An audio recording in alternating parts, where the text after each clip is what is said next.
He didn't wear a cape. She didn't carry a weapon. But when darkness came to a little boy lost in the forest, it was a wounded German shepherd, pregnant, scarred, and forgotten, who stood between him and evil. What if I told you this dog wasn't just a stray, but a soldier with a mission from God? This is the story of Ethan, a 6-year-old boy, and Sasha, a military dog who defied orders, bullets, and betrayal to protect the only human who still believed in hope. If this story moved your heart, share it with someone who needs a reminder that miracles still happen. Comment Amen if you believe God sends angels in many forms, including 4 paws and a loyal heart. Hit that subscribe button, and may God bless you and every soul watching this right now. The afternoon sun cast long golden rays over the edges of Flagstaff, Arizona, tinting the tops of the ponderosa pines in hues of amber and rust. The breeze smelled like dry earth and pine needles, carrying with it the quiet rustle of the forest that began just beyond the Miller family's backyard. October had only begun, but the edge of autumn was already threading through the air, cool and dry, a sharp contrast to the warm red clay beneath the feet of a boy who wandered with purpose. Ethan Miller, 6 years old and brimming with curiosity, walked slowly along a narrow path carved out between fallen branches and knee-high ferns. He wore his favorite red rubber boots, one size too big, and a hand-me-down jacket covered in patches of superheroes. His sandy brown hair stuck out in tufts beneath a fleece-lined cap, and a small backpack bounced against his back with each step, filled with a juice box, a peanut butter sandwich in foil, a plastic magnifying glass, and a miniature flashlight, his survival kit, as he liked to call it. Ethan was not like other kids his age. He didn't care much for video games or cartoons. He preferred maps and stories of ancient forests and hidden creatures. When other children avoided the woods, Ethan embraced them. He had created names for every cluster of trees, imagined castles made from bark, and kingdoms defended by squirrels. But unlike many children lost in daydreams, Ethan was observant. His eyes often caught movement in places others overlooked. He noticed when the leaves rustled against the direction of the wind. He heard the difference between a squirrel's chatter and something that didn't belong. He had left home an hour ago, careful to close the back gate without it creaking too loudly. His mother, Megan Miller, had finally fallen asleep after another 12-hour overnight shift at the Coconino County Medical Center. Megan was 34, tall and willowy with dark auburn hair often tied back into a bun that sagged with exhaustion. Her uniform, a faded blue scrub set, had permanent creases and small bleach spots near the cuffs. Years of single parenting had added tired lines under her soft green eyes, but they didn't dull the gentleness she carried with her patients or with Ethan. Megan had once been bright-eyed and spontaneous, the kind of woman who danced while folding laundry or sang badly on purpose to make Ethan laugh. But when her husband walked out on them 3 years ago, leaving only a folded note and a void in their small home, something in her quieted. She worked too much, slept too little, and tried to make up for the absence by never raising her voice, even when she wanted to scream. She knew Ethan wandered the woods, knew he called them his kingdom, and though it frightened her, she never forbade it. The woods, she believed, gave him something neither she nor the world could fully offer: escape. Earlier that morning, before falling asleep, she'd knelt by Ethan, kissed his forehead, and whispered their ritual. "Just be back before sunset, my little explorer." And Ethan, solemn as ever, had nodded. "I will, Mommy." Heroes always keep their promises. Now, as he knelt beside a cluster of mushrooms, inspecting them with his magnifying glass, Ethan heard something. A sound that didn't fit. It was faint, so faint he almost dismissed it as wind whistling between tree trunks. But then it came again, a whimper, trembling and pained. Ethan's hand froze midair. He slowly turned his head toward the direction of the noise, his imagination flickering with possibilities. Was it a wounded bird or a baby deer? But this was different. This sound was not wild. It was sad. He stood, gripping his flashlight with one hand and pulling his jacket tighter. "Hello," he called out, his voice small against the towering trees. The whimper responded, barely louder but unmistakably real. Ethan hesitated, remembering his mother's rules: don't go beyond the twisted oak tree. That's where the woods grew denser. That's where the mountain lion had been spotted last year. But something inside Ethan, something brave and aching, pushed him forward. The trees thickened, their branches forming a green tunnel overhead, blotting out much of the sun. Thorns scratched at his boots and sleeves, but he didn't stop. The sound grew clearer. A soft, drawn-out cry, pain and pleading folded into one. And then he saw her. A large German shepherd was tangled in a stretch of rusted fence wire at the edge of an old boundary line. Her coat, once a majestic mix of sable and black, was matted with dirt and blood. One of her back legs was twisted unnaturally, the flesh around it swollen and raw. Her breathing was heavy, and her sides trembled with every exhale. But what struck Ethan most was not the blood, not the injury, it was her eyes. Deep brown, wide with both fear and hope, and fixed on him. She didn't bark. She didn't growl. She just stared. Ethan took a slow step forward, his boots crunching over twigs. The dog's ears flicked, but she made no move to escape. She couldn't. Ethan noticed now that she was visibly pregnant. Her belly was rounded, and he could see it shift slightly with motion. She tried to lift her head, but the effort pulled at the tangled wire, and she let out another soft whine. "Hey, it's okay," Ethan said gently, kneeling down a few feet away. "I won't hurt you." He set his backpack down slowly, careful not to startle her. The dog's nose twitched as she took in his scent, but still no aggression came. Ethan crawled closer, inch by inch, whispering gently the way his mom had shown him when meeting a nervous shelter dog. "You're hurt, huh? I see. I'll help. I promise." He finally reached the fence, reaching out slowly to touch the wire. It was old, barbed in some places, and wrapped around the dog's hind leg in a cruel twist. His fingers grazed the matted fur, and he winced as he saw blood seep around the thorns. He reached into his backpack and pulled out the foil-wrapped sandwich. "I brought lunch. You hungry?" The dog's eyes locked onto the sandwich, but she didn't move. Ethan tore off a piece and held it out. Slowly, shakily, she leaned forward and took it from his hand, her teeth brushing his fingers so gently it made his chest squeeze. "You're really big," he whispered, studying her closely. "But not scary." She looked at him again, and Ethan felt something unspoken pass between them. Something that said, "I need you." He reached out and touched her shoulder, careful to avoid the injured leg. Her fur was thick but filthy. He glanced at the wire and back to her leg. "We can't stay here. It'll get cold soon. You can't have your babies out here." He bit his lip. "You need a home."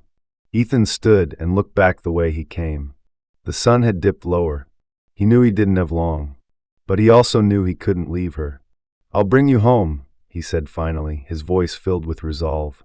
"But you gotta try. I'll help, but you gotta walk, even just a little." To his surprise, the dog slowly shifted, struggling but trying. Ethan used both hands to lift the wire and guide her free. She limped badly, but she was free. He placed his hand on her neck, feeling the rough collar beneath the fur. No tags, no name, just a small, rectangular metal piece, and a blank plate where a name had once been. "I guess we'll find that out later," he murmured. The two unlikely travelers began their slow journey out of the forest, the first shadows of twilight stretching long before them. The rusted hinges of the old shed door groaned faintly as Ethan tugged it open with both hands. The small structure sat at the far corner of the backyard, half swallowed by creeping vines and dappled in shadow beneath the overgrown branches of a leaning oak tree. Inside, dust clung thick to old gardening tools, bags of mildewed soil, and boxes labeled Christmas 2019. It smelled like would rot in forgotten summers, but to Ethan it was perfect. A secret place. A sanctuary. Shadow stood just outside the doorway, her large frame tense as she sniffed the threshold. She limped slightly, her injured hind leg trembling, but her steps were quiet, deliberate. The fading sunlight caught on her matted black and tan coat, and for a moment she almost looked like a silhouette carved from the dusk. Ethan turned to her, eyes soft. "Come on, it's safe here," he whispered, patting the floorboards as he would to a dog that belonged to someone, a dog that trusted. After a long moment, she stepped in.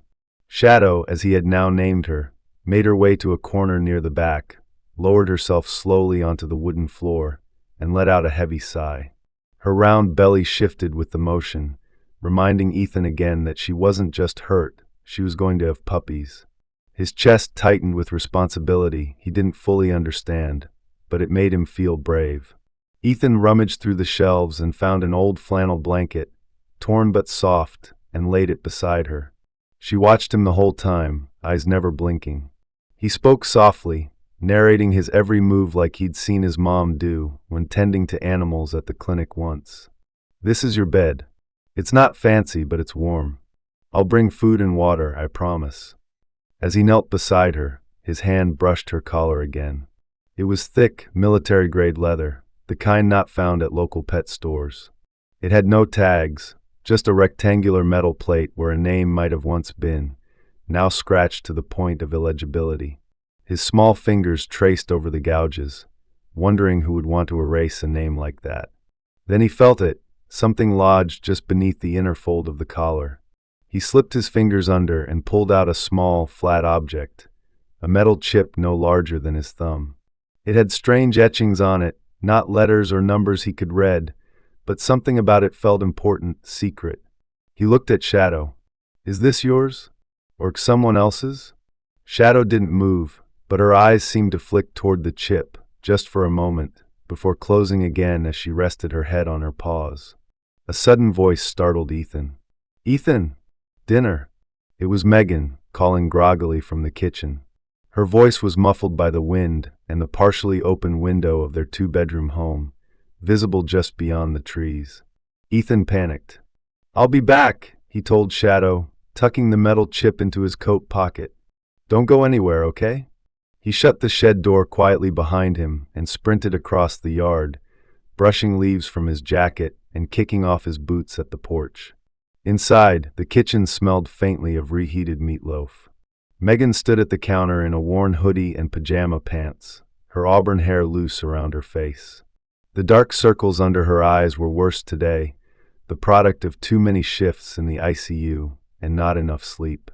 She glanced up with a tired smile. "There you are. I almost thought the coyotes got you." Ethan shrugged, trying not to look too guilty. "I was just playing." "You were gone a while," she said, setting a plate on the table. "I need you to stay closer to the house, okay? Especially now that it's getting dark so early." He nodded quickly and sat down, his eyes drifting toward the back window and the shadowy outline of the shed beyond. Megan took the seat across from him, rubbing her temples. "Sorry, I didn't mean to snap. I'm just tired." "You should sleep more," Ethan said seriously, chewing on a bite of potato. Megan chuckled, then sighed. "I'll try. After this weekend. Dr. Snyder's back from maternity leave soon, thank God." After dinner, Megan went to lie down again, and Ethan returned to the shed under the cover of twilight. He brought an old bowl filled with water and a half sandwich he had wrapped in a napkin. Shadow was still curled in the same spot, eyes half closed but ears alert. She accepted the food gently and lapped up the water, her rough tongue loud in the quiet. Ethan sat beside her, cross-legged. He pulled the chip from his coat and studied it again in the dim light. "I think this is a clue," he told her. "Like in those spy movies Uncle Jake watches." Shadow shifted slightly, but made no sound. Her eyes met his and held, deep and knowing. He whispered, "You're not just any dog, are you?" A distant howl echoed through the trees. Maybe a coyote, maybe not. Ethan looked toward the door. "You're safe here. I promise." Later that night, Megan was back in bed. The house was still. Ethan lay awake in his small room, covers pulled up to his chin, the chip hidden beneath his pillow. The rain began softly against the window pane. From outside, no sound came from the shed, but Ethan knew she was there. Watching, waiting, and maybe remembering. Saturday mornings in Flagstaff were usually quiet, especially in the outskirts where the Miller house stood nestled among the thinning trees and scattered homes that bordered the Coconino National Forest. The wind that day had a sharper edge, carrying the chill of autumn through half-opened windows and across brittle leaves that crunched underfoot. Megan was outside raking the yard, her tall frame hunched in a faded hoodie and jeans, while Ethan sat on the porch steps pretending to draw shapes in the dirt with a stick, though his eyes never strayed far from the direction of the old shed at the back. Inside that shed, Shadow rested, her breathing slow and rhythmic. Overnight, Ethan had laid down a second blanket and even brought her his favorite plush dinosaur, Rex, a lime-green stuffed toy with a crooked grin and one missing eye. Shadow had sniffed it carefully, then let it lie against her side. It made Ethan feel like she trusted him. He was just about to sneak her a piece of turkey jerky from his jacket pocket when the sound of tires crunching gravel pulled his attention sharply toward the driveway. A black SUV, large and spotless, was approaching. It didn't belong to any neighbor Ethan recognized. He watched as it rolled to a stop at the curb, engine idling with a soft mechanical hum. A tall man stepped out. He wore a long black wool coat over pressed slacks and gloves, despite the weather not yet being cold enough to warrant them. His shoes gleamed like mirrors. His hair, combed neatly back, was a mix of charcoal gray and black, and his jaw was square and clean-shaven. He moved like someone who always expected others to listen when he spoke. Straight posture, deliberate pace, unblinking eyes. Megan leaned her rake against the porch and approached him with the practiced caution of someone who had worked tree of.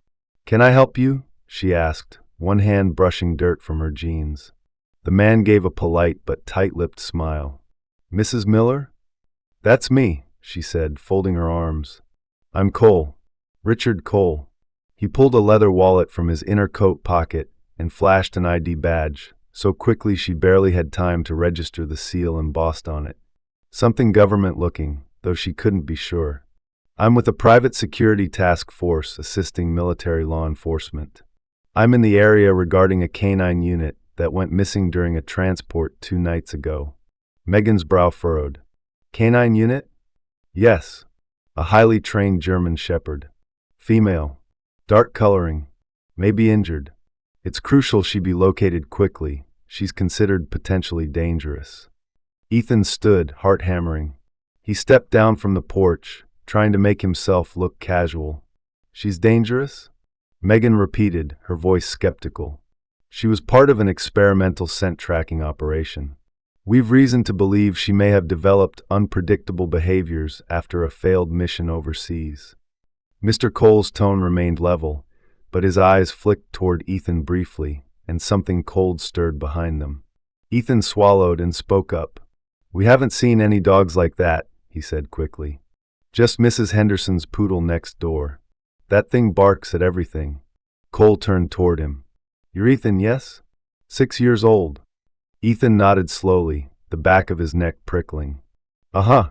Well, Ethan, if you do happen to see a dog like the one I mentioned, don't approach it.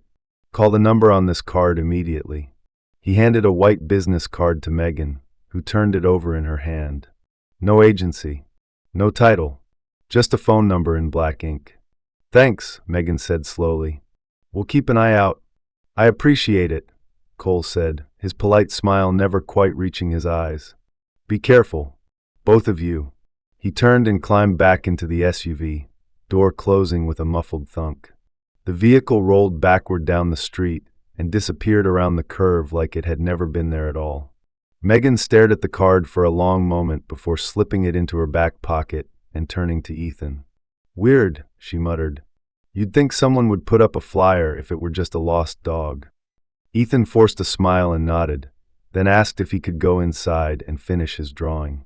That night, when Megan had gone to bed early with a heating pad and a bottle of ibuprofen, Ethan snuck into the kitchen and pulled open the third drawer beside the stove.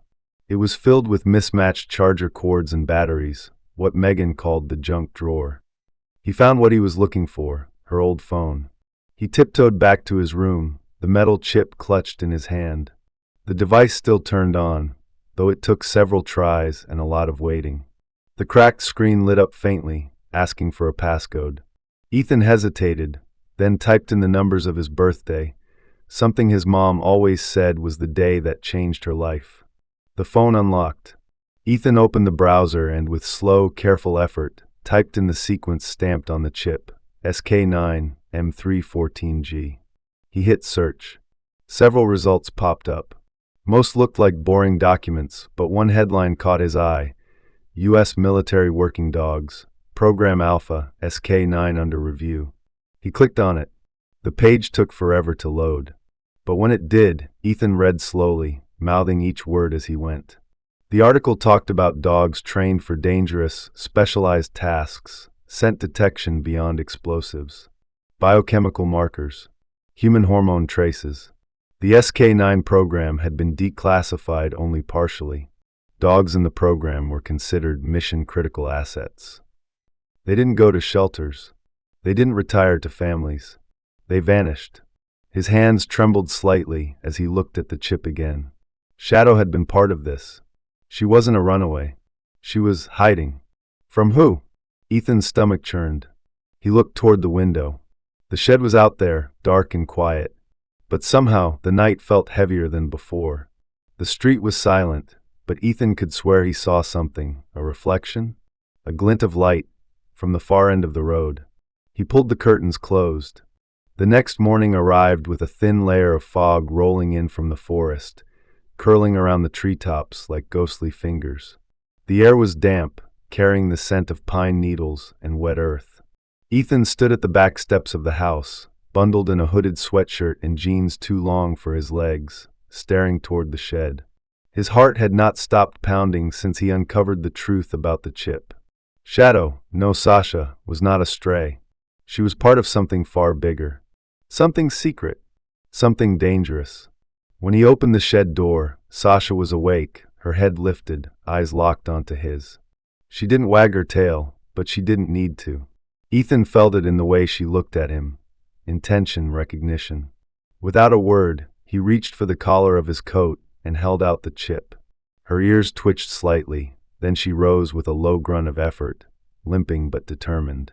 Ethan stepped back as she padded past him, sniffed the air, and then began walking toward the woods behind their property.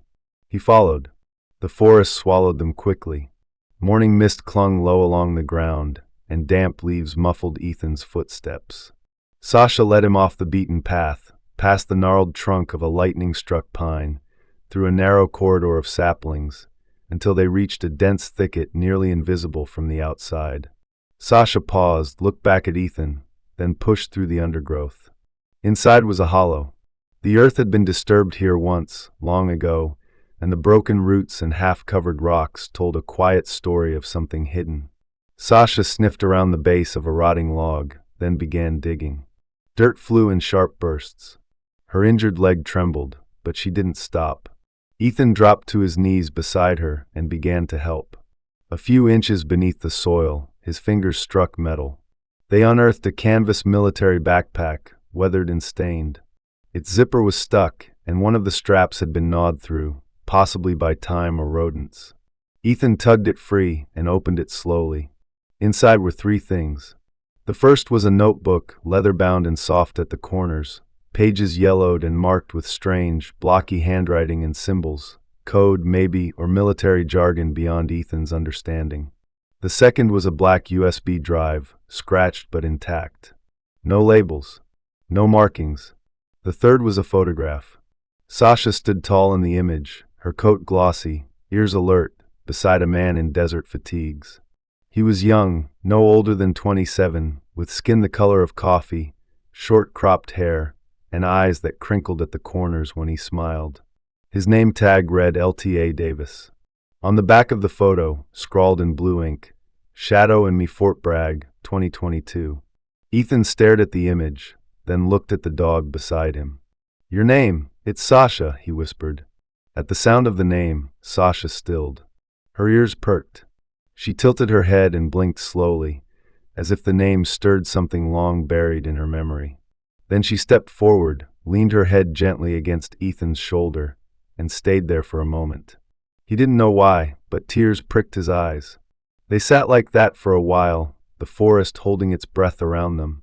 Ethan placed the notebook and photo back into the backpack, but pocketed the USB drive. As they walked back to the house, Ethan glanced down at Sasha's limping form and whispered, I'll keep your secret, Sasha. I promise. That night, after dinner, Ethan excused himself and returned to the shed. Megan had gone to bed early again, exhausted from another 12-hour shift. The rain was light, misting down against the window pane, and the wind rattled the loose metal of the shed's roof. Ethan opened an old toy laptop, a dusty hand-me-down that had no working Wi-Fi, but could still open basic files from a USB. He plugged the drive into its side port, half expecting it to do nothing. But the screen flickered. Inside the USB was a single folder labeled Dawn Star. He clicked it open. A series of encrypted documents filled the screen. Nothing he could read. But one video file stood out. Bragg_cam02_April 12. He played it. The screen was grainy, a timestamp in the corner. A camera angled toward a large dirt lot, military trucks parked in rows. Sasha stood beside Lieutenant Davis, both appearing in motionless silhouette. Suddenly shouting. Then gunfire. Chaos.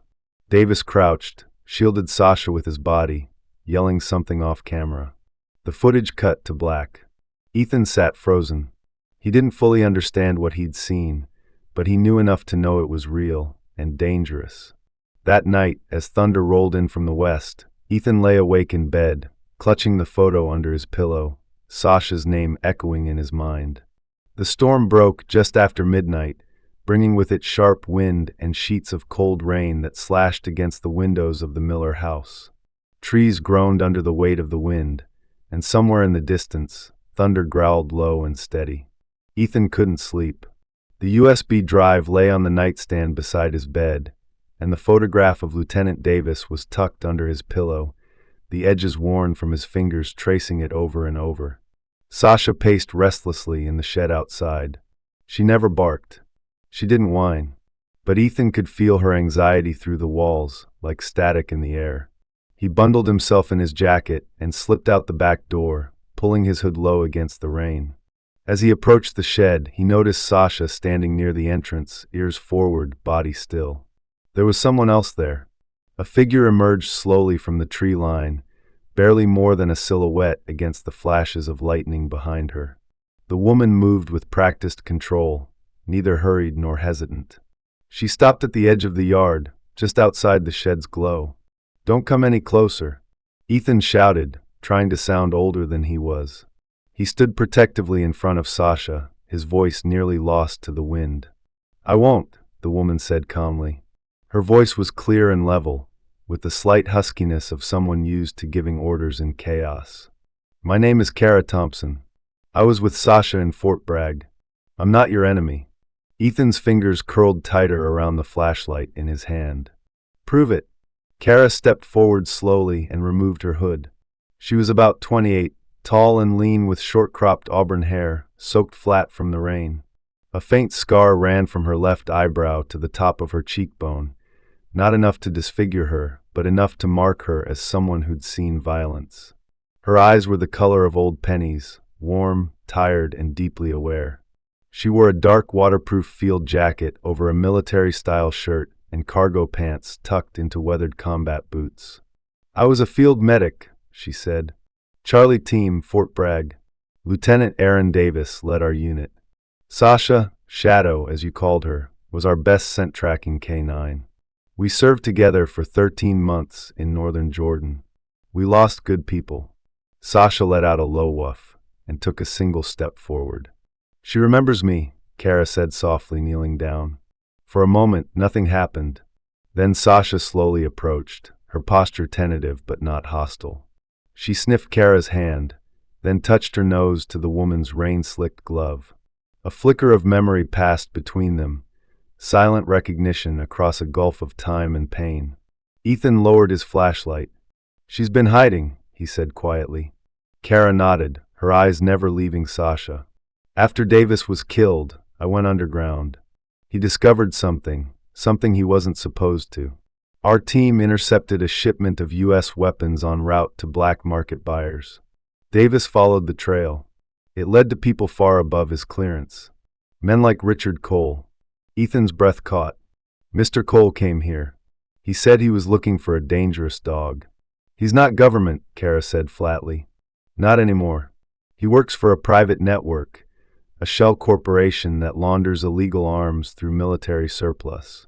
Davis tried to report them. Days later, he was found dead. Training accident, they said. Sasha's head lowered, ears flat. We knew something would happen. Davis made copies of the evidence. Half he encrypted and hid with Sasha. The other half he gave to me. I've been moving ever since. Kara reached into her jacket and pulled out a sealed envelope. Inside was a micro SD card, tucked into a hand-drawn map marked with GPS coordinates. With both halves, we can expose the entire operation. Ethan stared at the envelope, his heart pounding. But they're looking for her. For you. Kara looked at him with a mix of sorrow and admiration. And now they'll be watching you too. He swallowed hard. What do we do? Kara glanced at Sasha. First, we get somewhere safe. She's not just carrying secrets, she's pregnant. That makes her more valuable and more vulnerable. If Cole gets his hands on her, they'll take her apart to find what Davis left behind. Ethan stepped closer to Sasha, his voice barely a whisper. We can't let that happen. Kara's expression softened. No, we can't. That night, they brought Sasha into the house for the first time. Megan, startled at the late noise, came down in her robe, eyes wide with confusion. Kara explained only what Megan needed to know. She was a military contact. Sasha was in danger, and Megan's son had done something brave beyond his years. Megan, after a long silence, looked at her son, then at the soaked, gentle-eyed dog curled at his feet. You're all staying here tonight, she said simply. Kara smiled faintly. Thank you. Upstairs, Ethan tucked the photo of Davis back into his nightstand drawer. Kara stayed in the guest room with a pistol beneath her pillow. Sasha lay curled near the window, eyes scanning the moonlit yard as if expecting shadows to move. Outside, the rain had stopped, but thunder still rumbled far off like a warning. The storm came without warning, riding on the back of a dark sky that rolled over Flagstaff like a living thing. The wind screamed through the pine trees, snapping branches and throwing leaves in every direction. Megan had just left for a double shift at the hospital, the taillights of her aging sedan vanishing down the slick road. Inside the house, Ethan stood at the front window, clutching the photo of Lieutenant Davis and watching the trees sway with mounting urgency.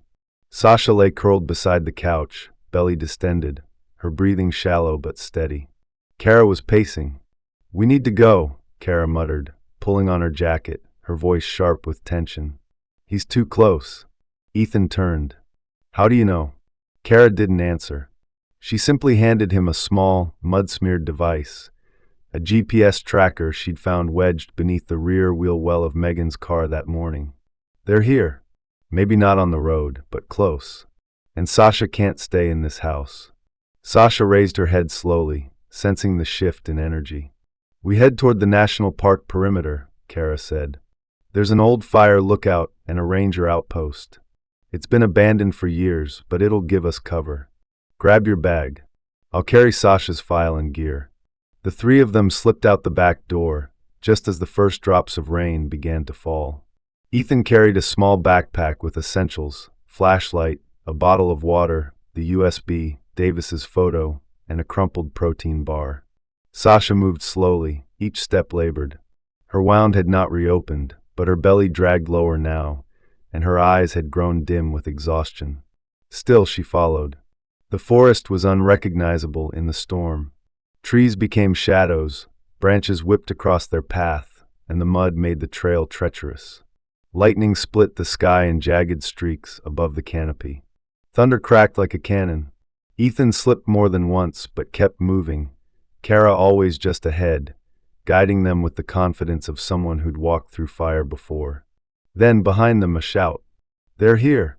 Kara hissed, grabbing Ethan's hand and pulling him off the trail. From the trees emerged two figures, one tall and broad-shouldered with a shaved head and a tactical vest, the other leaner, with a pistol in hand and eyes scanning like a predator. Mr. Cole was not among them, but Ethan recognized the logo on the man's jacket, Straightest Defense, the same company listed on the card Cole had left.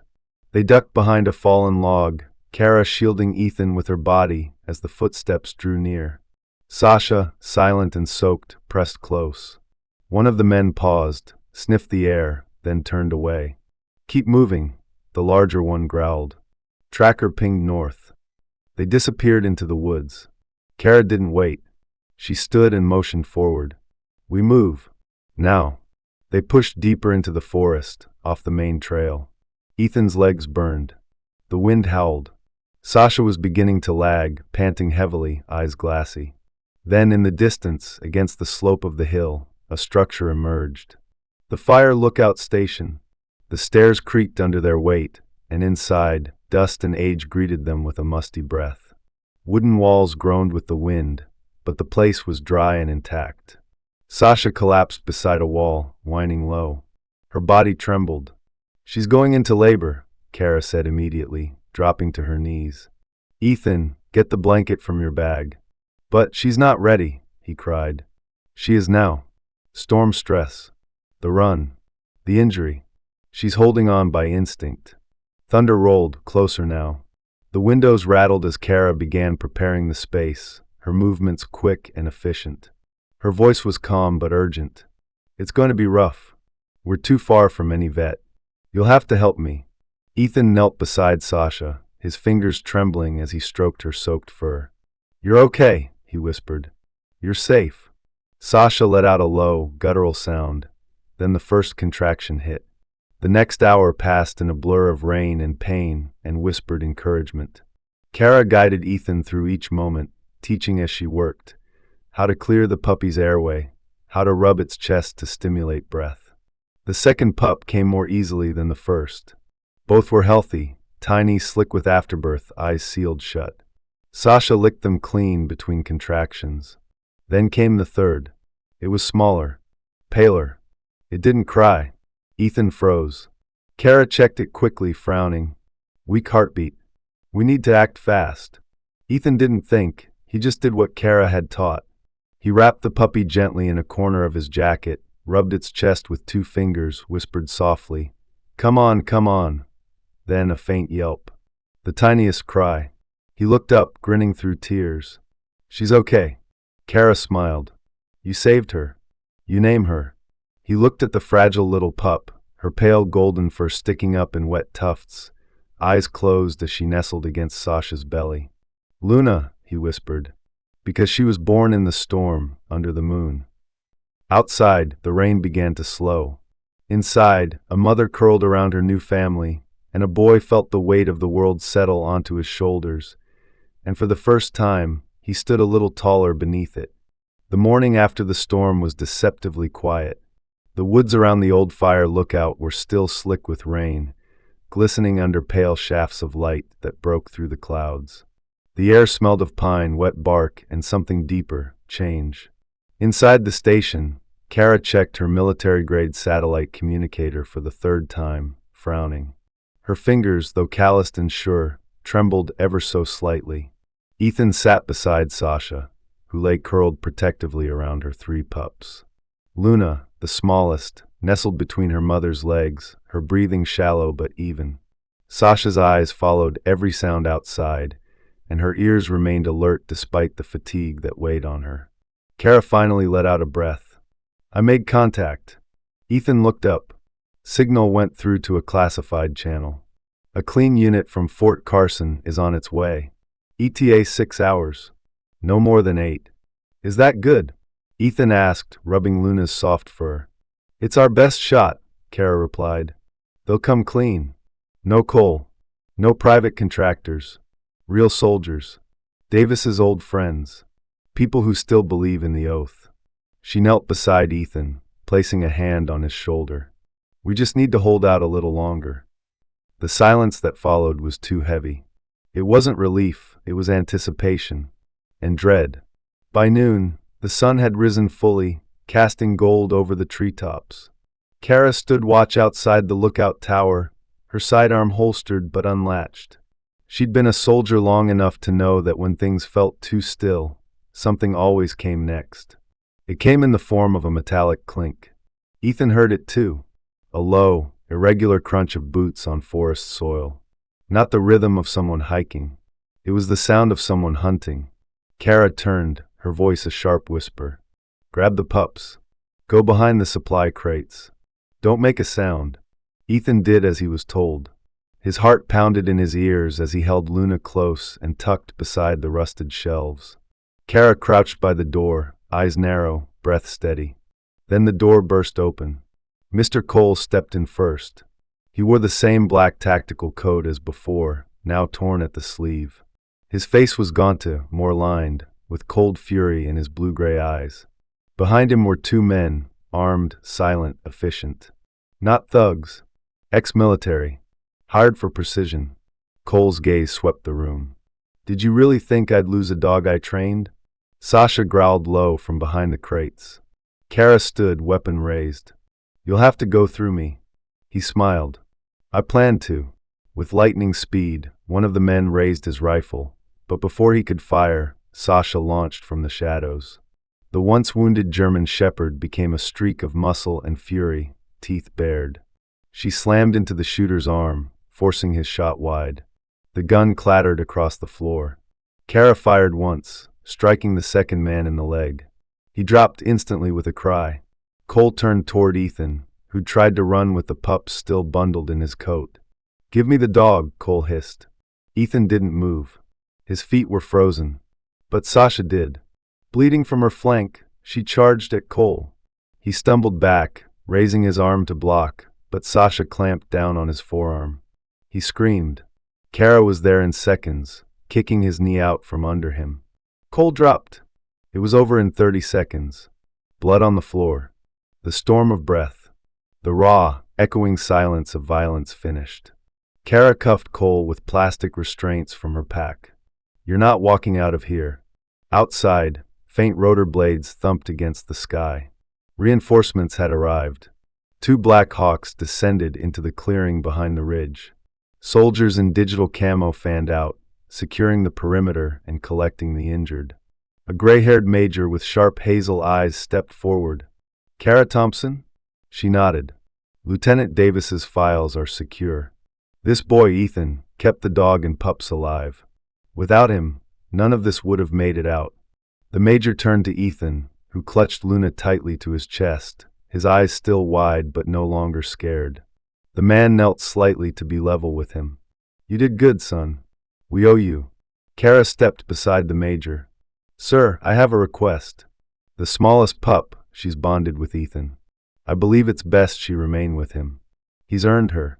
The major looked at Luna, then at Ethan, then gave a nod. Approved. Ethan blinked. Really? Kara smiled.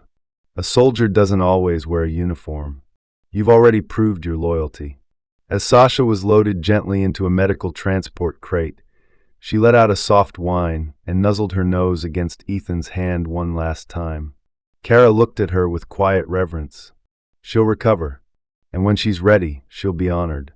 Later that night, as the sun dipped behind the pines and the forest exhaled into darkness, Ethan stood on the porch of a ranger cabin the soldiers had set up as a temporary base. Luna curled in a blanket at his feet. Kara stood beside him. You okay? She asked. Ethan nodded slowly. I made her a promise. I said I'd protect her. No matter what. Kara looked out into the trees. Then keep that promise, Ethan. That's what makes us different from men like Cole. We keep our word. Spring came to Flagstaff like a whispered promise, subtle and slow, but certain. Snow retreated from the mountaintops, melting into the thirsty earth below. Wildflowers burst through the ground like forgotten songs, and the pine-scented wind carried warmth instead of warning. On a quiet Sunday morning, with the sky painted in the gentle hues of rose and gold, a military vehicle rolled down the gravel road toward a modest home tucked just outside the city limits. The house stood on the edge of the forest, its white siding slightly weathered, the garden now blooming with yellow tulips Ethan had planted himself. The porch creaked under his bouncing weight as he peered down the drive, his hands gripping the railing. Mom! They're here! He yelled, his voice a mix of nerves and joy. Megan Miller stepped outside, tying her dark red hair into a loose bun. Dressed in faded jeans and a soft gray hoodie, she looked years younger than she had during the months of exhaustion that had gripped her after the hospital layoff. Her features, once perpetually drawn tight from stress, had softened. It wasn't just the rest or the season, it was understanding. Acceptance. I see them, she said with a smile that no longer needed to hide anything. Go on. Ethan tore down the steps, boots thudding against the wood, and ran down the driveway just as the olive-drab vehicle rolled to a stop. The passenger door opened. Sasha jumped down first. The German shepherd's coat gleamed in the sunlight, a rich sable now brushed and full. Her gait, once limping and slow, had regained the grace of a trained MWD. A small silver badge hung from her collar, engraved with the words K9 Valor Award MWD Sasha. Her eyes, those deep, amber windows to another world, locked onto Ethan's the moment she hit the ground. Ethan dropped to his knees. Sasha! The dog bounded forward and collided into him with surprising gentleness, nuzzling her head against his chest as he wrapped his arms around her neck. I missed you, he whispered. Behind them, 2 small German shepherd pups tumbled from the vehicle. One of them, the largest, chased his tail, while the other cautiously stepped forward, blinking at the bright sun.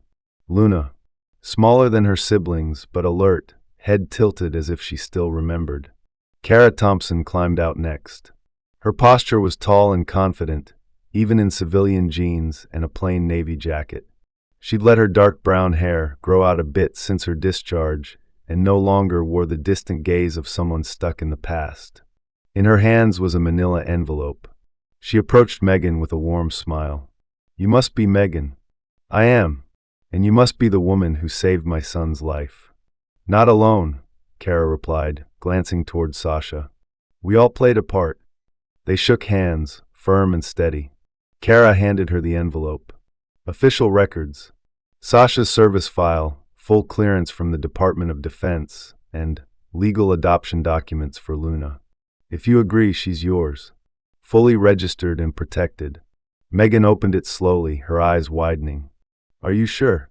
Kara looked toward Ethan, who now sat in the grass with Luna curled in his lap and Sasha lying protectively at his side. Your son saved her life. Twice.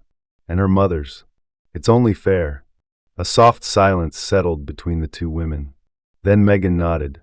Then Luna stays. Ethan overheard. Really? Megan smiled. Really? He picked up the little pup and twirled in the grass, laughing as she let out a tiny yelp of surprise, her ears flopping wildly. Then he crouched down and held her close, whispering, Your mom saved my mom. So now I'm going to protect you, okay? Always. Kara watched them, her chest tightening slightly. Not with sorrow, but with gratitude. Later, they gathered around the backyard picnic table. Kara shared updates. Mr. Cole was facing charges in federal court. The evidence Sasha had carried revealed not only illegal weapons smuggling, but a deep web of corruption now unraveling through military tribunals. Lieutenant Davis was being posthumously awarded the Silver Star. Ethan listened, eyes wide. Does that mean people know now? Yes, Kara said. They know what Davis died for, and what Sasha fought to protect. Megan brought out lemonade, and Kara handed Ethan a small wooden box. This was Davis's. He always kept it by his bunk. Sasha didn't let it out of her sight. Ethan opened it gently. Inside was a dog tag, a photograph, and a folded piece of paper. The tag read, Aaron Davis, Fort Bragg loyalty before all. The photo was one Ethan recognized. Davis with Sasha at his side, both solemn but proud. The note, written in tight, firm script, simply read, If anything happens to me, don't let them forget her. She's more than a dog. She's a soldier, a protector, a heart unbroken. Ethan pressed it to his chest. I won't. As the sun dipped below the trees, casting gold and crimson through the leaves, Sasha lay quietly beside the porch, watching over Luna, Ethan, and the world she had fought to return to. She didn't need to be told she was home. She knew. There are stories that begin with a groan in the woods and end with a hug in the spring sunshine. But the journey is not just about a boy, a dog, or a soldier. It is a gentle but profound reminder that miracles don't always come with a thunderclap. Sometimes they come in a faithful glance, a small act of bravery, or in the heart of a child who refuses to give up hope. Sasha is more than just a military dog. She is living proof of what many of us forget in the hustle and bustle of life, that God can send protection, love, and healing in many forms, even through four legs, a pair of sad eyes, and a groan that no one but a boy can hear. In your daily life, you may come across someone like Ethan, a child who needs to believe, or like Sasha, a soul who has been wounded but remains faithful, or like Megan, a mom who is exhausted but never gives up. Remember, miracles are all around us if only we open our hearts to see them. If you feel something in this story, a faith, a ray of light, or even a tear, please share this video with someone who needs a little hope. Leave a comment. Amen if you believe that God can use even the smallest things to do the greatest things. Don't forget to subscribe to the channel so that each next story continues to touch your heart. May God bless you and all those who are looking for light in the darkness.